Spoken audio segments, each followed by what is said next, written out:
Assalamualaikum warahmatullahi wabarakatuh. Salam sejahtera buat kita semua. Salam, Om Swastiastu, Namo Buddhaya, salam kebajikan. Balik lagi di channel YouTube Afif Safi, pakar bola momentari sepak bola dengan kebahagiaan sebahagia kita menjalankan kehidupan sehari-hari.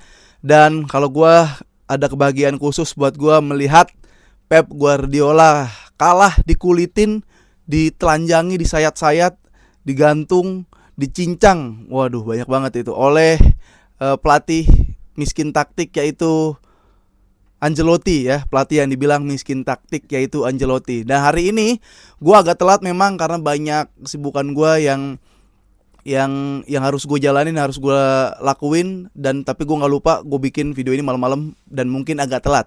Sekali lagi buat kalian yang nungguin, terutama kalian fans Madrid yang nungguin, mungkin lu ngeliat atau lu nungguin kayak Madrid kalah. Enggak, gue nggak kayak gitu. Dan harus lu inget lagi bahwa yang kalah itu Manchester City. Yang kalah sama Madrid itu Manchester City, bukan Barcelona. Ya, yang kalah Manchester City bukan Barcelona. Kalau di musim ini Barcelona itu lawan Madrid menang 4-0 dan menang 5-2 di Super Copa, dapat piala, angkat piala di depan muka pemain Real Madrid. Oke? Clear dulu di situ karena buat fans City ini agak panas sedikit kupingnya mungkin, dan mungkin lu yang udah nonton video gua episode-episode sebelumnya itu banyak yang setuju tentang pendapat gue soal Pep Guardiola ya. Dia pelatih yang seperti apa, dia pelatih yang harus kayak gimana, dan track recordnya seperti apa. Lu pasti udah tahu, oke? Dan gini, hari ini gue akan bahas pastinya mereview Real Madrid Manchester City ya. Ini kan pertarungannya banyak. Pep Ance, Madrid City, Haaland Mbappe gitu, gelandang lawan gelandang gitu. Nah, ini gue bakal pretelin satu persatu, gue bakal bahas secara detail.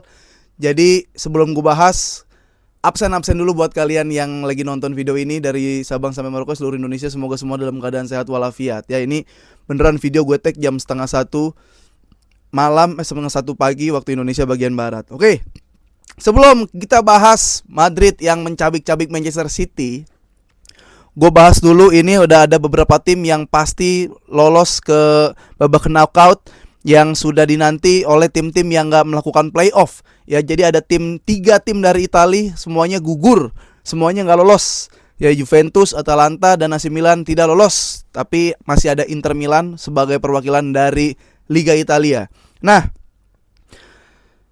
tim yang sudah lolos yaitu adalah Paris Saint-Germain yang membantai Brest, lalu juga ada Benfica, setelah itu ada Dortmund, ada Brugge, ada Real Madrid, ada Bayern Munchen, PSV, dan Feyenoord ya. Sementara klub-klub yang sudah menunggu dan menanti-nanti, dia akan berhadapan dengan Liverpool dan Barcelona ya. Jadi Paris Benfica ini dari kedua tim akan berhadapan dengan antara Liverpool dan Barcelona. Dortmund dan klub Brugge berhadapan dengan antara Lille dan Aston Villa. Ya, antara Lille dan Aston Villa ini grup yang semuanya klub-klub bukan klub kontender, title kontender nih ya. Nah, lalu juga ada Real Madrid dan Bayern Munchen yang akan berhadapan dengan Atletico Madrid atau Bayern Leverkusen yang udah lolos duluan. Setelah itu ada PSV Eindhoven dan Feyenoord yang akan berhadapan antara Inter dan Arsenal ya. Jadi kalau dibilang kejutannya Liga Italia nggak lolos tiga-tiganya. Juventus gagal menang, gagal lolos, AC Milan juga gagal lolos, Atalanta juga gagal lolos. Ada kejutan juga 7-0 itu Paris Saint-Germain membantai Brest ya, salah satu calon lawan Barcelona. Kalau drawingnya nanti ya hari Jumat, berarti kita lihat siapa yang akan berhadapan dengan Barcelona. Oke, saatnya kita review Real Madrid berhadapan dengan Manchester City. Nah, ini nih guys ya. Dari awal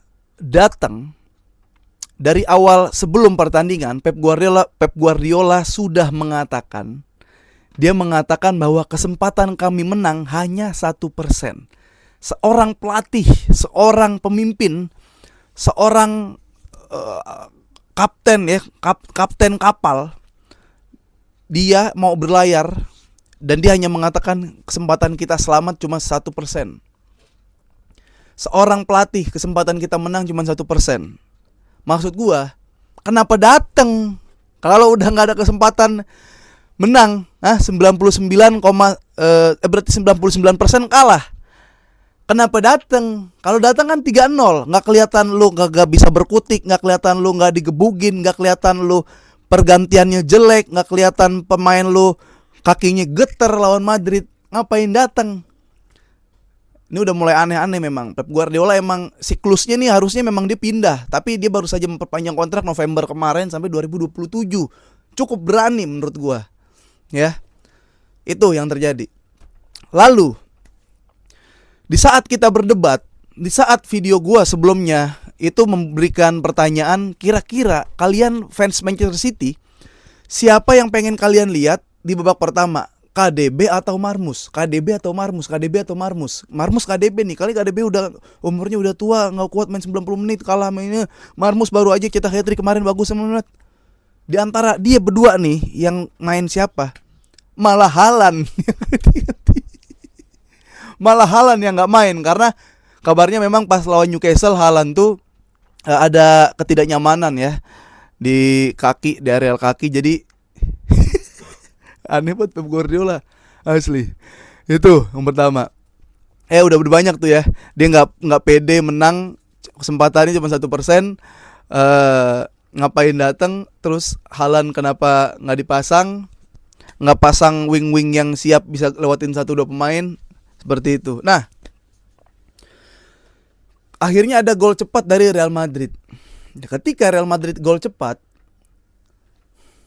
tetap nggak mau nyerang, tetap nggak mau ngebongkar, nggak mau ngedobrak sep lini per lini dari Madrid. Tetap emang lemes gitu. Seakan-akan mereka datang nyerah nih, ya mindsetnya kita nggak bakal menang lawan Real Madrid.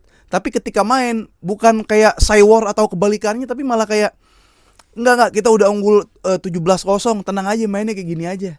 Tidak ada perubahan. Ya, pelatih yang kayak taktik malah terlihat tak berkutik, terkubur di Bernabeu. Nah, itu. Oke, sekarang kita masuk ke pertandingan. Pertandingan 4-2-3-1, ada Nico, ada Kusanov. Main yang kelihatan niat main cuman Kusanov sama Marmus. Ya, Kusanov. Terus ya ampun, Ruben Dias salah nyundul. Lalu ada beberapa lepas bola nggak jelas. Kalau udah bisa lewatin counter attack-nya nggak ada Manchester City. Kalau sudah sampai depan ngebangun setup ulang, ke belakang lagi. Ya pemain jarang yang berani melakukan shoot on target. Paling Foden doang terakhir. Foden juga ngaco mainnya. Foden Bernardo umur 30-an. Foden yang selalu ratingnya bagus kalau lawan Real Madrid melempem. Nggak ada bulldozer di lini tengah, nggak ada insting mau mencetak gol, bukan nggak ada insting mau mencetak gol, tidak ada keinginan untuk mencetak gol. Jadi kita bahas matchnya lah ya. 3-1 hat-trick Mbappe, golnya bagus semua.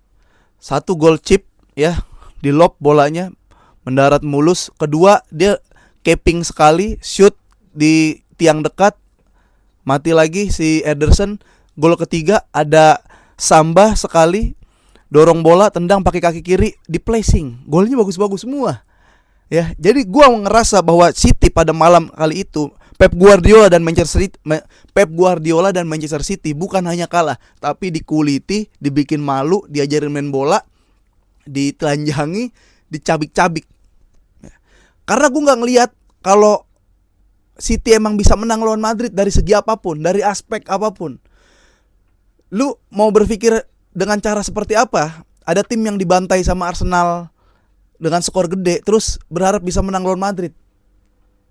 Nggak bisa ya.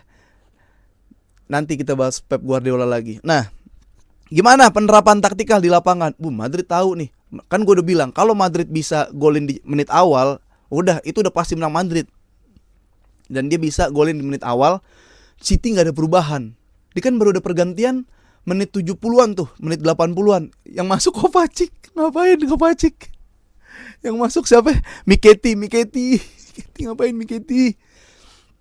Ya, beda banget semua pergantian Madrid sama pergantian Manchester City. Ya, cara main Madrid abis gol 1-0 dia ngapain? Dia mid block.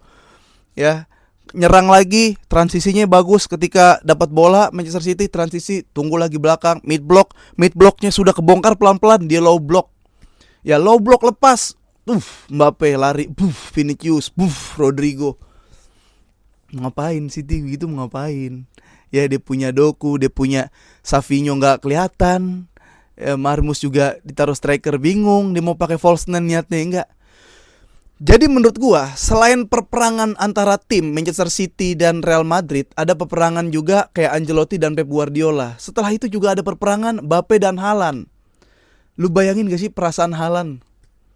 Ya, di saat sekarang Messi Ronaldo udah enggak nih, tapi sekarang Haaland Mbappe. Ya, Haaland nggak dimainin terus nonton Mbappe hat-trick. Ya elah, pindah ke Barcelona kalau kata gua. Pindah ke Barcelona. Lu di saat yang dibilang monster, lu bukan cuman Pep Guardiola, bukan cuman mengalahkan Manchester City, tapi dia juga bikin kalah Haaland di hari itu. Dan dia bikin sedih Haaland melihat Mbappe hat-trick dan ada Rudiger yang dia ngerasa belum bisa melewati Rudiger. Kacau ini Pep Guardiola, bro. Emang harus devaluasi kalau kata gua mah.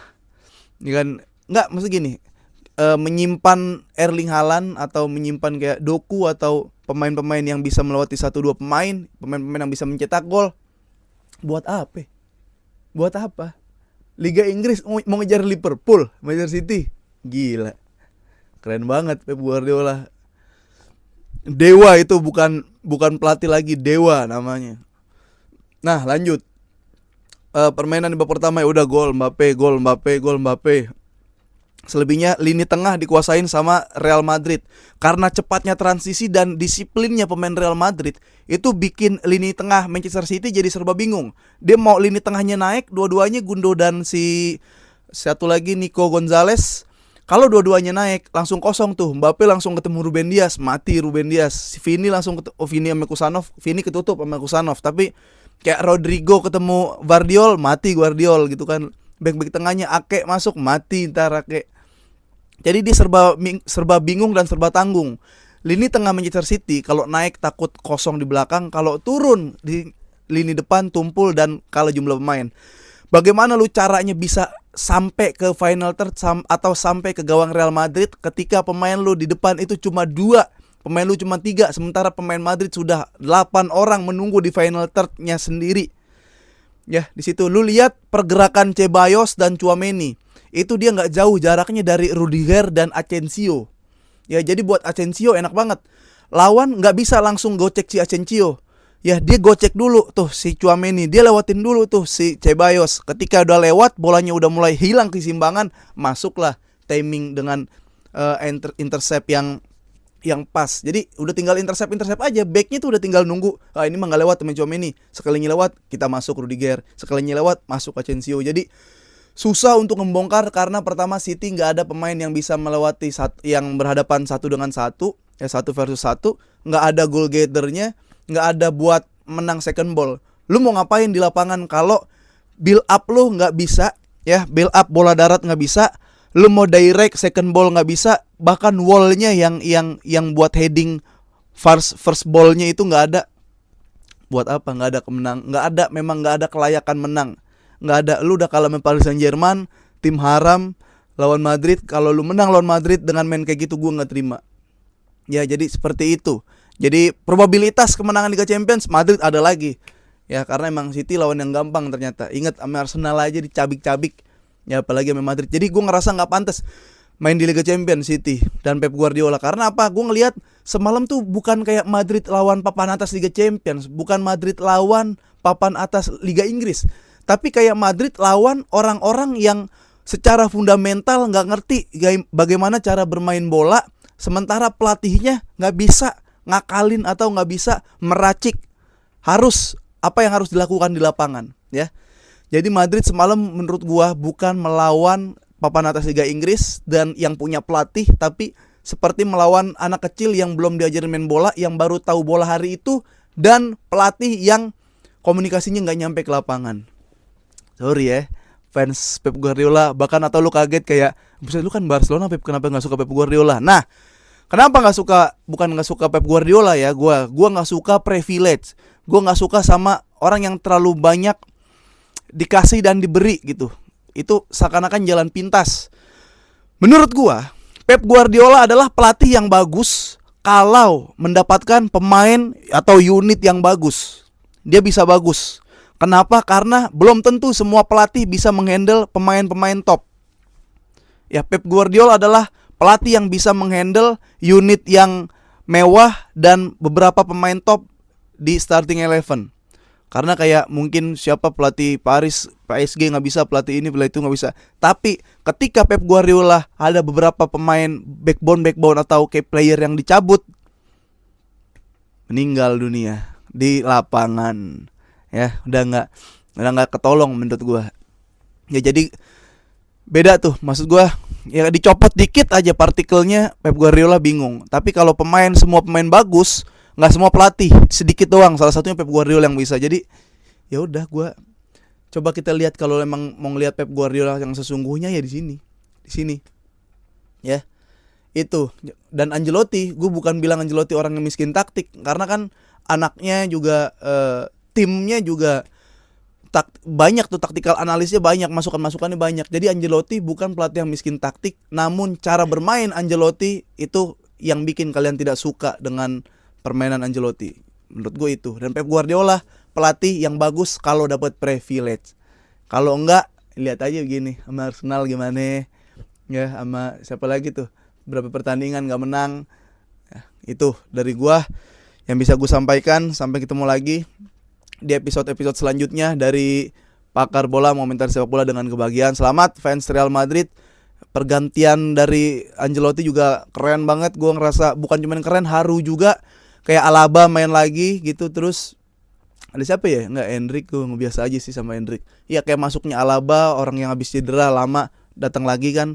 Keren aja gitu menurut gue. Oke, gitu aja dulu. Selamat buat tim-tim atau fans-fans yang timnya udah lolos ke babak 16 besar. Kita ketemu lagi nanti di review-review atau episode-episode selanjutnya. Oke, Hafiz Afif pamit.